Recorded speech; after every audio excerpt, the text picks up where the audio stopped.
Hello student, स्वागत है आपका सीयूईटी हिंदी मीडियम पर। मेरा नाम है अवनीश त्रिपाठी। तो आज एक बेहद खास सेशन लेकर मैं आपके सामने उपस्थित हूं और इस सेशन में हम क्या करने वाले हैं, इस सेशन में मैं आपको सीयूईटी 2023 के हिसाब से भूगोल का जो पूरा का पूरा सिलेबस है वो पूरा सिलेबस आपसे डिस्कस करने वाला हूं। यानी भूगोल का जो समग्र या संपूर्ण सिलेबस है इसकी बात हम करने वाले हैं। देखिए, मैंने दो और सिलेबस आपसे डिस्कस किए, उसमें भी मैंने आपसे बताया कि आप ये बिल्कुल सुनते होंगे कि भाई 12th का सिलेबस है और वही सेम सिलेबस हमें कॉपी कर लेना है, लेकिन काफ़ी चीज़ें ऐसी हैं जो पॉइंट वाइज आपको पकड़ के चलनी है।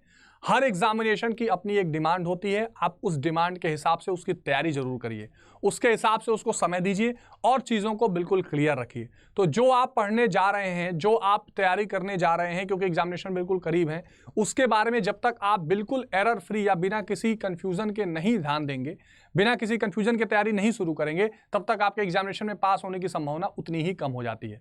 तो आज के सेशन में हम क्या करने वाले हैं, आज के सेशन में हम इस सिलेबस का क्या करेंगे, संपूर्ण अवलोकन करेंगे।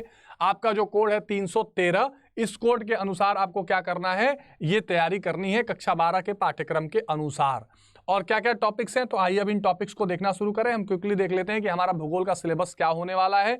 ठीक है, तो आपको देखिए, सबसे पहला क्या है, मानव भूगोल के मूल सिद्धांत। तो यहां पर जो ह्यूमन ज्योग्राफी है, ठीक है, जो पहली किताब आपके है फंडामेंटल्स ऑफ ह्यूमन ज्योग्राफी, ये आपको देखकर चलनी है। तो उसमें पहला क्या है, मानव भूगोल की प्रकृति क्या है, विषय क्षेत्र क्या है, यानी ह्यूमन ज्योग्राफी का क्या नेचर है, क्या सब्जेक्ट एरिया है इसके, कहाँ कहाँ आप देश को देखते हैं और क्या मतलब है, ये सारी चीजें आपको डिटेल में देखकर चलनी है। दूसरा जो इसमें देखना है, लोग, ठीक है, इकाई दू यानी पीपल। ठीक है, अब इसमें विश्व की जनसंख्या, वितरण, घनत्व और वृद्धि, ये तीन चीज आपको बेसिक रूप से चैप्टर नंबर 2 में भी देखनी होती है कि पूरी दुनिया की जनसंख्या क्या है, कैसा डिस्ट्रीब्यूशन है, उसकी डेंसिटी क्या है, ठीक है, और कैसे ये बढ़ रही है, ये सब चीजें आपको देखते हुए चलना है। फिर जनसंख्या परिवर्तन, स्थानिक प्रारूप और संरचना, जनसंख्या परिवर्तन के निर्धारक, ये भी बहुत इंपॉर्टेंट चीज है कि जनसंख्या परिवर्तन कैसे निर्धारित हो रही है, जनसंख्या परिवर्तन का जो स्थानिक प्रारूप है, संरचना यानी कॉम्पोजिशन कैसा है, कितने किस एज ग्रुप के कितने लोग रह रहे हैं, कहाँ रह रहे हैं, सारी चीजें ये हम डिटेल में जब चैप्टर करेंगे तो देखेंगे। इसमें आयु लिंग अनुपात आपको देखना होता है, ठीक है, यानी एज एंड जेंडर का जो रेशियो है उसका। ग्रामीण शहरी संरचना देखनी है कि जो जनसंख्या वो ग्रामीण कितनी है, शहरी कितनी है। इसमें सवाल आपसे आते हैं कि किस महाद्वीप में ज़्यादा शहरी जनसंख्या है, किस देश में जनसंख्या ग्रामीण ज़्यादा है, ये सारी चीज़ें यहाँ से पूछे जाने की संभावना रहती है। फिर आप देखते हैं मानव विकास यानी ह्यूमन डेवलपमेंट, ये एक बहुत इंपॉर्टेंट चैप्टर है और जो पूरी दुनिया में भी छाया हुआ है। ह्यूमन डेवलपमेंट, मानव विकास का मतलब क्या, देखिए दो चीज़ें होती हैं, एक होता है विकास,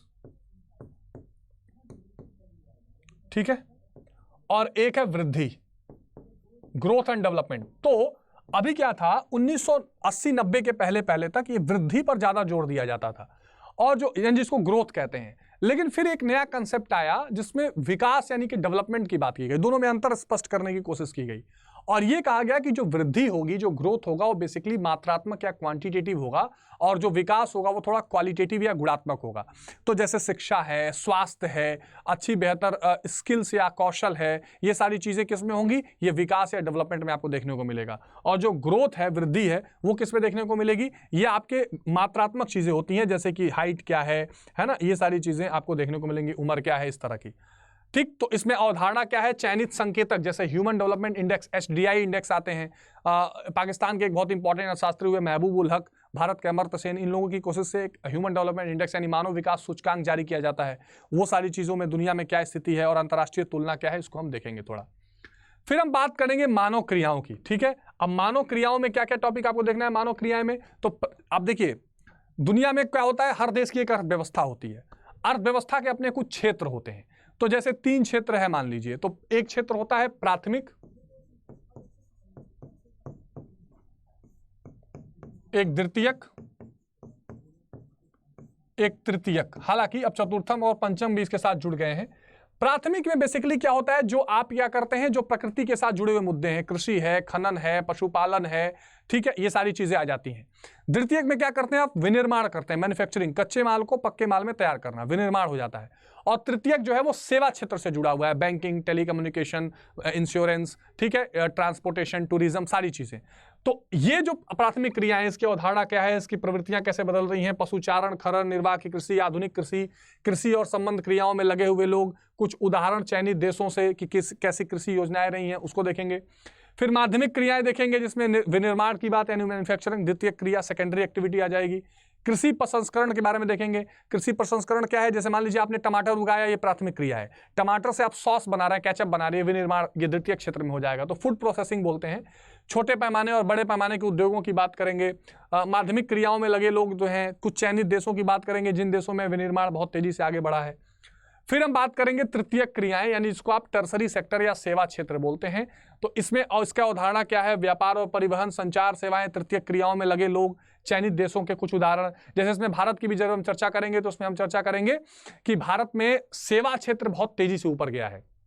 जितनी बीपीओ, जैसे मैं आपको पढ़ा रहा हूँ, सेवा ही तो है, सर्विसेज है, तो ये सारी चीजें बहुत तेजी से उभर रही हैं। बीपीओज हैं, कॉल सेंटर्स हैं, मल्टीनेशनल कंपनीज हैं, पूरी दुनिया में इन चीजों का आदान प्रदान या प्रसार हो रहा है। भारत में क्या है कि प्राथमिक क्षेत्र है, उसके बाद द्वितीय क्षेत्र उतना तेजी से नहीं बढ़ा जितना तृतीय क्षेत्र है। तो ये किस प्रकार लाभदायक है, कैसे इसने रोजगार के नए नए अवसर क्रिएट किए हैं, ये सारी चीजें हम देखेंगे। बहुत इंपॉर्टेंट है किन देशों में ज्यादा ये चल रहा है। चतुर्धारक क्रियाएं भी देखेंगे। इसमें क्या है, ये थोड़ा हाई लेवल की क्रियाएं हैं, इसमें रिसर्च है, इसमें हायर स्टडीज हैं, ठीक है, प्रोफेशनल और मल्टी प्रोफेशनल वर्क्स हैं, तो इनके बारे में भी देखेंगे। जो ज्ञान आधारित उद्योग हैं, ये चतुर्धारक नॉलेज बेस्ड जो इंडस्ट्रीज हैं, ये इसमें आते हैं, तो इसकी भी बात करेंगे। जैसे बीपीओज और केपीओज दो चीजें होती हैं, तो ये इसकी चर्चा इसमें की जाएगी। उसके बाद हम बात करेंगे किसकी? परिवहन, संचार और व्यापार की, ठीक है। किसकी बात करेंगे? परिवहन, संचार और व्यापार की, और ये विश्व लेवल की बात हो रही है। तो इसमें भूमि परिवहन, ये तो आप जानते ही हैं, जो भी आप रेलवेज हैं, सड़कें हैं, ये सारी चीज़ों की बात करेंगे। इनका नेटवर्किंग और इनका थोड़ा वितरण कैसा है वो देखेंगे। जल परिवहन की बात करेंगे तो इसमें अंतर्देशीय जल मार्ग, प्रमुख समुद्री मार्ग, इन सारी चीज़ों की हम चर्चा करेंगे। जैसे भारत में अभी नेशनल वाटरवेज, राष्ट्रीय जल मार्ग की स्थिति शुरू हुई है। आपको पता ही है, गंगा नदी पर ये पूरा प्रयागराज से और प्रयागराज से हल्दिया तक बना हुआ है। अब इसी पर आपने देखा होगा, अभी एक क्रूज को प्रधानमंत्री ने क्या किया था, उसको हरी झंडी दिखाकर, और वो बांग्लादेश होते हुए असम तक पहुंच रही, डिब्रूगढ़ तक। तो आप कमेंट सेक्शन में बताइएगा कि वो कहाँ से कहाँ तक चलने वाली है और उस क्रूज का नाम क्या है, चलिए बताइए, ठीक है। इसकी चर्चा करेंगे। हवाई परिवहन की बात करेंगे, उड़ान योजना और कैसे हवाई परिवहन पूरी दुनिया में फैली हुई है। तो यहाँ पर ये क्योंकि विश्व भूगोल से संबंधित है, तो पूरी दुनिया के उसमें देखेंगे।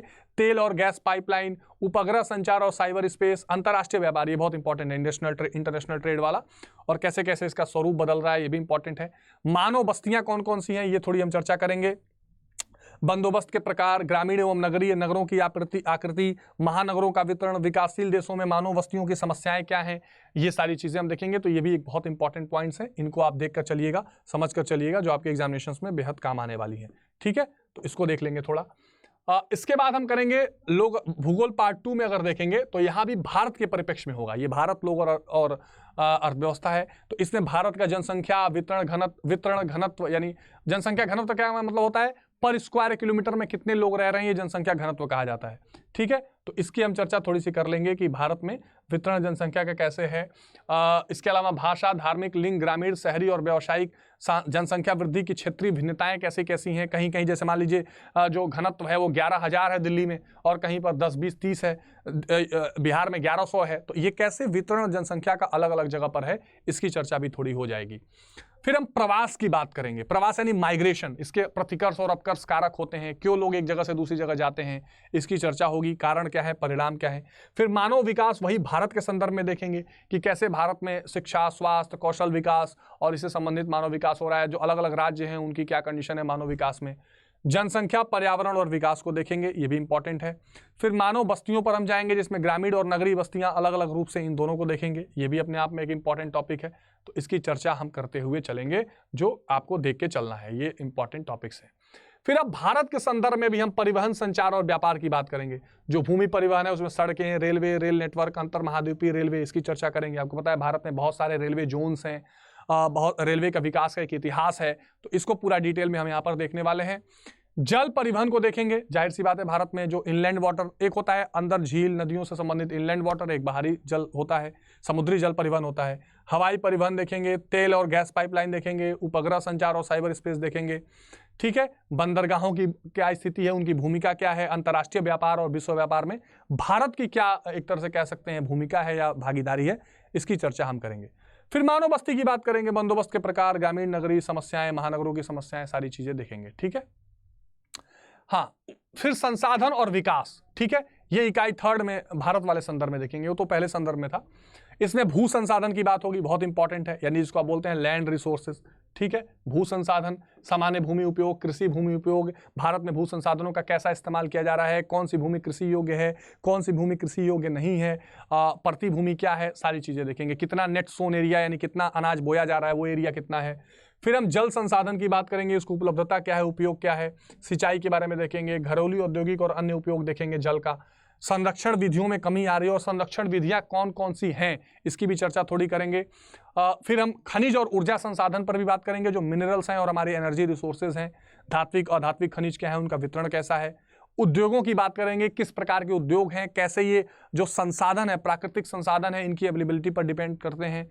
और औद्योगिक स्थान, एकत्रण, चयनित उद्योगों के बदले स्वरूप, लोहा और इस्पात, सूती, वस्त्र, चीनी, पेट्रोकेमिकल, ज्ञान आधारित उपकरण, जितने तरह के उद्योग हैं भारत में, ये बहुत इंपॉर्टेंट टॉपिक है, कॉम्पिटिटिव एग्जामिनेशन में भी बहुत पूछा जाता है।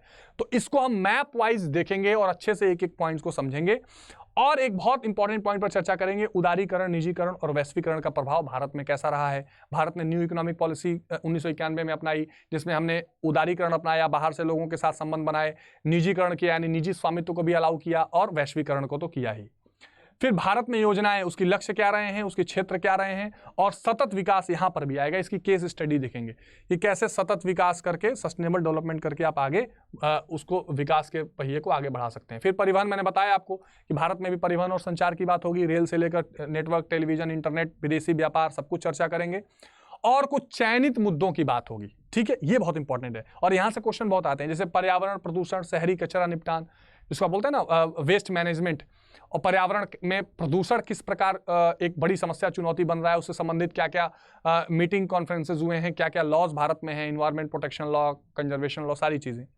शहरीकरण का क्या मतलब है, कैसे ग्रामीण से शहरों के लोग पलायन कर रहे हैं और शहरीकरण का कारण क्या है, परिणाम क्या हैं, ये सारी चीज़ों की चर्चा यहाँ पर होगी। मलिन बस्तियों की समस्या, लोग यहाँ से गांव से जाकर शहरों में बसते हैं, वहाँ रोजगार की स्थिति मिल नहीं पाती है, तो लोग वहाँ बस्तियाँ बना के रहते हैं और गंदगी पैदा होती है।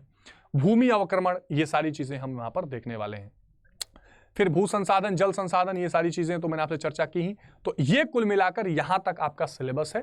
ये मैंने आपसे चर्चा की है सारे संसाधनों की बात, खनिज, ऊर्जा, उद्योग, ये आपके भूगोल का सिलेबस है। मैं आपके सामने सिर्फ एक छोटे से कैजुअल सेशन में सिर्फ ये चाह रहा था कि आपसे टॉपिक डिस्कस हो जाए, कि आप कम से कम सुने कि ये टॉपिक भी हमें सीयूटी के लिए करने हैं। जाहिर सी बात है 12th के लिए आप कर ही रहे हैं, पर सीयूटी के माध्यम से भी आप, सीयूटी के एग्जामिनेशन के पर्सपेक्टिव से भी आप इन टॉपिक्स को जरूर कवर करिए। कोई इसमें डाउट, परेशानी या कंफ्यूजन हो तो वो आप जरूर बताइएगा। सारे के सारे सिलेबस को एक एक करके हम क्रमवार तरीके से डिस्कस करने जा रहे हैं, डील करने जा रहे हैं, और आपके एग्जामिनेशन से पहले आपकी पूरी तैयारी कंप्लीट करके आपको दी जाएगी। किसी भी तरह का कोई डाउट हो तो मैं फिर कह रहा हूं, कमेंट बॉक्स में बताइएगा। मन लगा के तैयारी करिए, और हिंदी माध्यम के स्टूडेंट्स के लिए ये एक वरदान साबित होने जा रहा है सीयूईटी हिंदी मीडियम का चैनल। तो मिलते हैं स्टूडेंट्स अपने लाइव सेशंस में और रिकॉर्डेड सेशंस में, टॉपिक्स के साथ, चैप्टर्स के साथ। तब तक अपना बहुत ध्यान रखिए। Take care. जय हिंद।